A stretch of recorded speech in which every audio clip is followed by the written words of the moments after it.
Assalamualaikum warahmatullahi wabarakatuh. Alhamdulillahilladzi an'amana bi ni'matil imani wal islami wa nusallimu alal khairil anami sayyidina Muhammad sallallahu alaihi wasallam wa ala alihi wa sahbihi ajma'in, amma ba'du. A'udzu billahi minasyaitonir rajim. Bismillahirrahmanirrahim. Ya ayyuhalladzina amanu kutiba alaikumusiyam kama kutiba alal ladzina min qablikum la'allakum tattaqun. Wahai orang-orang beriman, diwajibkan atas kamu untuk berpuasa sebagaimana diwajibkan atas orang-orang sebelum kamu agar kamu bertakwa. Quran surat Al-Baqarah ayat 183. Saudara-saudaraku yang insyaallah dirahmati oleh Allah Subhanahu wa taala, bulan Ramadan ini adalah bulan yang penuh dengan keberkahan, di mana seluruh umat muslim diwajibkan untuk melaksanakan ibadah puasa. Rasulullah Shallallahu alaihi wasallam bersabda, betapa banyak orang yang melakukan puasa namun tidak mendapat dari puasanya kecuali rasa lapar dan dahaga. Hadis riwayat Ibnu Majah.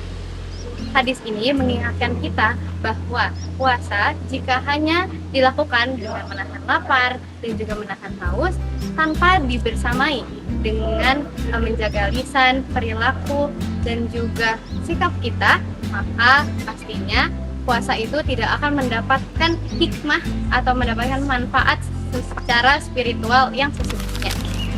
Maka, apakah hakikat dari berpuasa itu?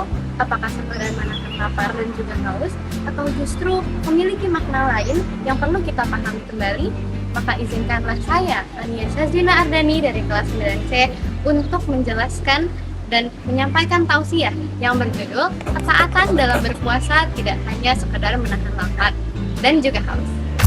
Yaitu ketika kita berpuasa pastinya banyak godaan yang membuat kita harus belajar untuk mengontrol kesabaran kita, dan kesabaran seseorang itu berbeda-beda. Lalu gimana kalau misalnya kesabaran tersebut habis?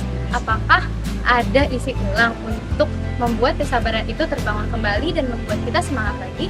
Jawabannya ya, ada. Kata Allah, mintalah pertolongan dengan sholat, karena sholat menghubungkan antara yang lemah dengan yang maha kuat, dan juga yang menghubungkan antara habis dengan yang maha tidak habis. Karena dengan sholat juga pastinya kesabaran yang ada di dalam diri kita akan tertanam. Lalu, yang kedua adalah dengan bergerak untuk membantu orang yang kesulitan. Jadi, di bulan Ramadan ini, kita semua umat muslim merasakan hal yang sama, yaitu berpuasa. Dan pasti yang kita rasakan adalah menahan lapar dan juga haus.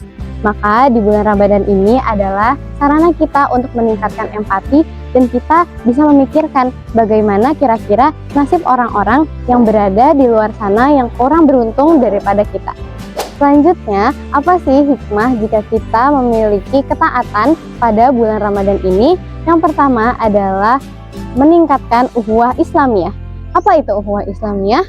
Ukhuwah Islamiyah adalah persaudaraan yang didasarkan atau dilandaskan oleh keimanan dan ketakwaan oleh Allah Subhanahu wa taala.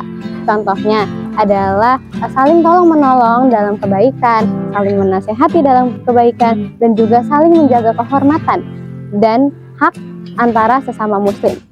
Hal ini seirama dengan firman Allah yang berada di Quran surat Al-Hujurat ayat 10 yang memiliki arti, sesungguhnya orang-orang mukmin itu bersaudara, maka damaikanlah antara kedua saudaramu dan bertakwalah kepada Allah Subhanahu wa taala agar kamu mendapatkan rahmat. Saudara-saudaraku yang insya Allah dirahmati oleh Allah Subhanahu wa taala, jika kita dekat dengan api maka kita akan merasa hangat. Jika kita dekat dengan es maka kita akan merasa dingin. Maka bayangkan coba jika kita dekat dengan Allah Subhanahu wa taala yang Maha Pengasih, Maha Penyayang, dan juga Maha Pemaaf. Maka jadikanlah Ramadan kali ini ajang kita untuk memperbanyak amal perbuatan baik kita dan juga mendekatkan diri kepada Allah Subhanahu wa taala. Mungkin sekian tausiah yang dapat saya sampaikan. Unzur man qala wala tanzur man qala. Lihatlah apa yang disampaikan, jangan lihat siapa yang menyampaikan. Wassalamualaikum warahmatullahi wabarakatuh.